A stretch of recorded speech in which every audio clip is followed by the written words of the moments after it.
Bagaimana kabar kalian hari ini?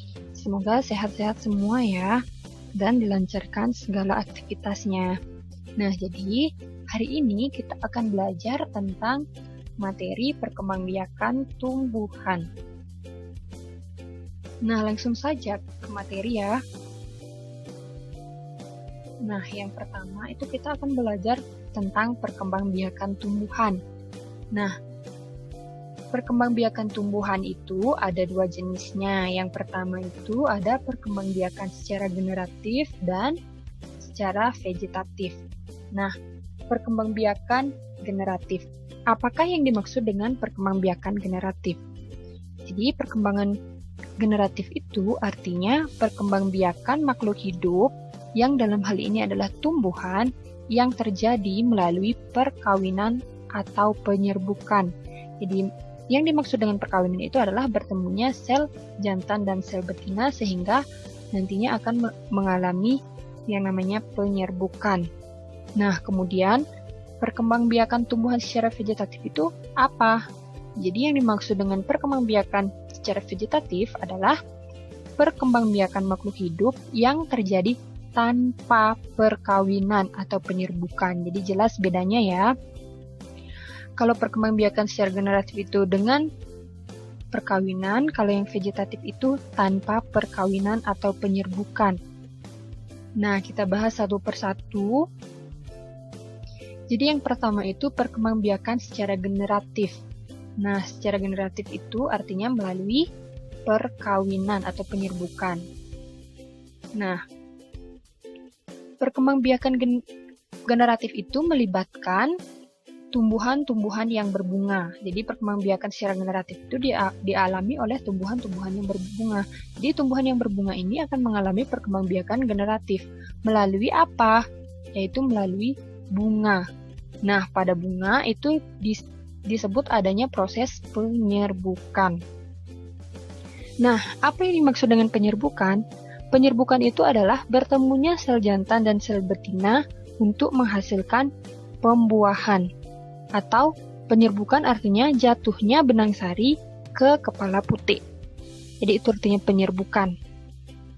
Nah, sebelum kita masuk ke jenis-jenis tumbuhan yang mengalami perkembangbiakan secara generatif, sebelumnya kita akan membahas tentang alat perkembangbiakan secara generatif pada tumbuhan, yaitu bunga.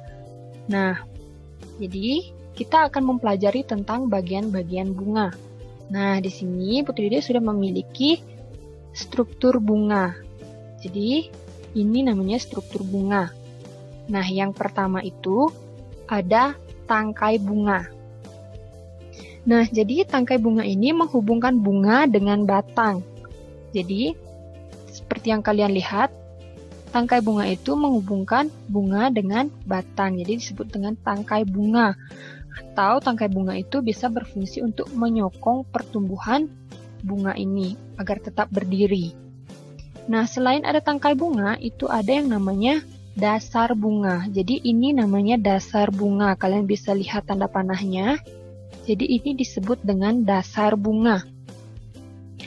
Nah, dasar bunga itu adalah bagian ujung tangkai bunga yang agak membesar. Jadi ini merupakan bagian ujung tangkai bunga yang agak membesar di atasnya tangkai bunga. Nah, kemudian yang berikutnya itu ada bakal biji. Nah, seperti yang kalian lihat, di sana ada bakal biji atau disebut dengan sel buah ya, atau bakal buah. Jadi, di dalam bakal biji ini, kalian bisa lihat di sini ada bakal biji. Di dalam bakal buah ini terdapat sel ovum dan calon lembaga. Jadi ini sel ovum dan calon lembaga. Nah, berikutnya ada kelopak. Nah, ini disebut dengan kelopak bunga. Ini juga disebut dengan kelopak bunga. Nah, fungsi dari kelopak bunga itu apa? Fungsi dari kelopak bunga adalah melindungi mahkota bunga ketika masih kuncup dari serangan hama, baik itu ulat, wereng maupun yang lainnya. Nah, jadi fungsinya itu adalah untuk melindungi mahkota ketika masih kuncup atau bunga ketika masih kuncup. Kemudian berikutnya, nah yang berwarna ini adalah mahkota bunga. Jadi mahkota bunga itu fungsinya untuk apa? Nah, fungsinya itu adalah untuk mempercantik tampilan dari si bunga. Ya, jadi untuk apa bunga itu mempercantik diri? Jadi agar serangga-serangga tertarik untuk melakukan atau membantu proses penyerbukan. Nah, berikutnya. Nah, ini namanya benang sari. Keseluruhan ini namanya benang sari. Jadi yang di atas ini namanya kepala sari, kemudian yang di bawahnya itu namanya tangkai sari. Jadi keseluruhannya namanya benang sari. Jadi fungsinya benang sari itu apa?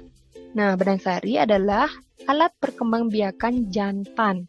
Ya, jadi alat perkembangbiakan jantan pada bunga itu disebut dengan benang sari.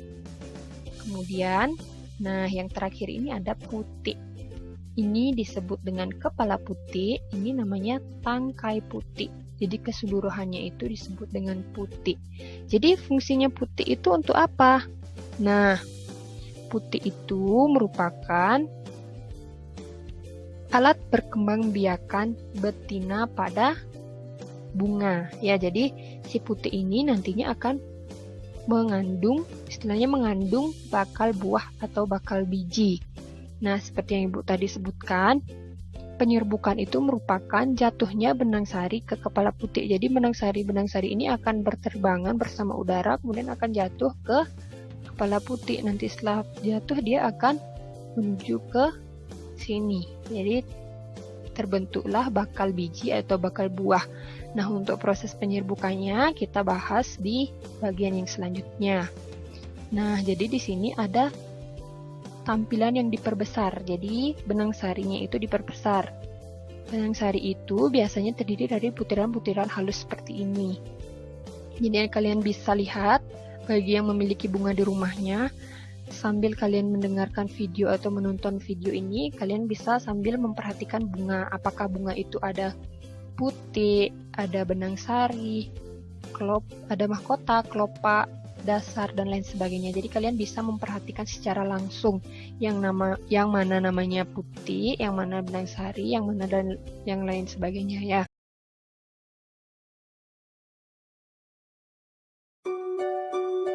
Penyerbukan merupakan peristiwa melekatnya atau jatuhnya serbuk sari ke kepala putik. Berdasarkan asal serbuk sarinya, penyerbukan dapat dibedakan menjadi 4. Yang pertama, autogami. Penyerbukan yang terjadi apabila serbuk sari jatuh di kepala putik itu sendiri, atau yang biasa disebut penyerbukan sendiri. Ini adalah contohnya. Kita ulangi sekali lagi, perhatikan.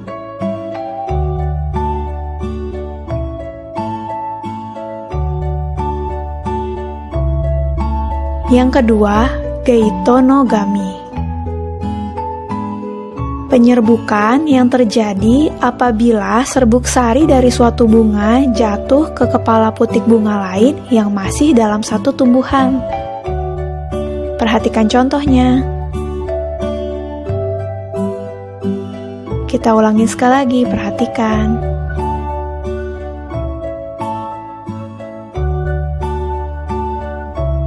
Ketiga, alogami. Merupakan penyerbukan yang terjadi apabila serbuk sari dari suatu bunga jatuh di kepala putik bunga yang tumbuhannya berbeda, tetapi masih satu jenis. Perhatikan contohnya. Perhatikan sekali lagi contohnya.